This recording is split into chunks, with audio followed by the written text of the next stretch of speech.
In the quiet, picturesque town of Brookfield, Hannah Larson had built a seemingly perfect life with her husband, Ethan. For over a decade, they had been the model couple, with 2 young children, a beautiful home, and a stable, loving relationship.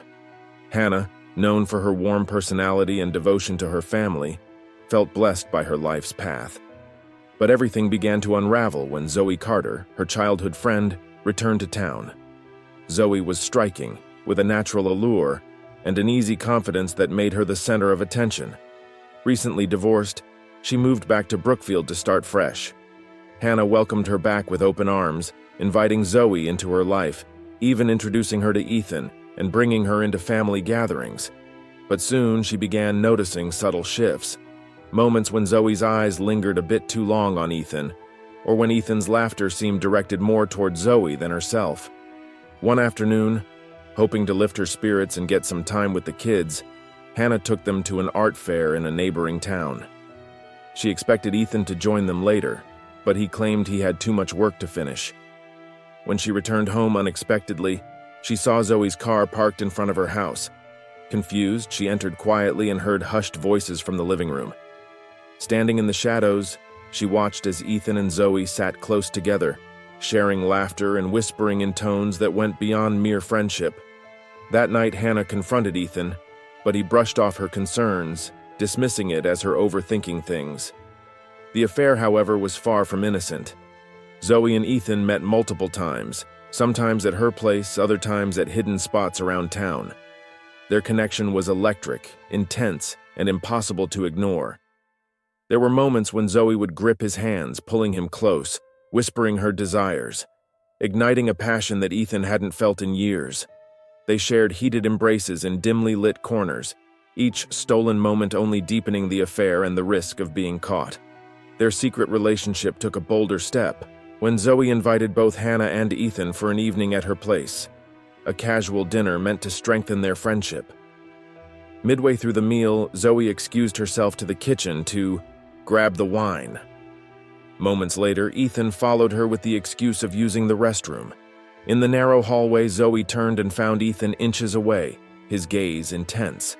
He pulled her close, pressing his lips against hers, and she responded eagerly. The brief, forbidden kiss left them both breathless, until they broke apart at the sound of Hannah's voice from the dining room. They returned to the table, masks of innocence firmly back in place. Weeks passed, with Ethan sinking deeper into the affair while growing more distant from Hannah. But eventually the thrill began to wane. The guilt, the secrecy, and the constant tension became too much for Ethan. He began to regret his decisions, especially as he saw the toll it was taking on his family. One afternoon he visited Zoe, telling her that he wanted to end things and return to Hannah and his children. Zoe, feeling blindsided, argued with him, pleading for their relationship and begging him to reconsider. The argument grew heated, with Zoe's desperation showing as she tried to cling to him. Ethan walked out, leaving her devastated and alone. Later that same day, Hannah happened upon Ethan in town. She hadn't expected to see him and was taken aback when she noticed how distracted and anxious he looked. Confronting him, she asked what had been going on, why he had grown so distant, and why he seemed different.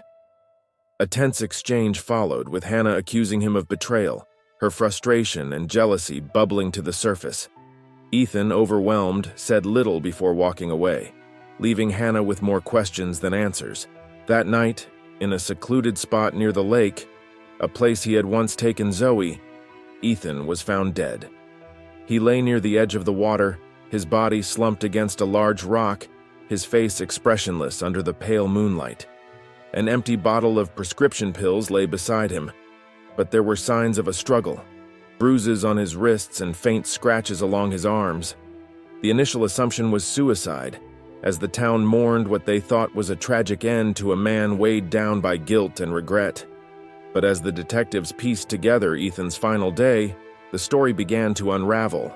Witnesses recalled seeing him in a tense discussion with both Zoe and Hannah on the day of his death.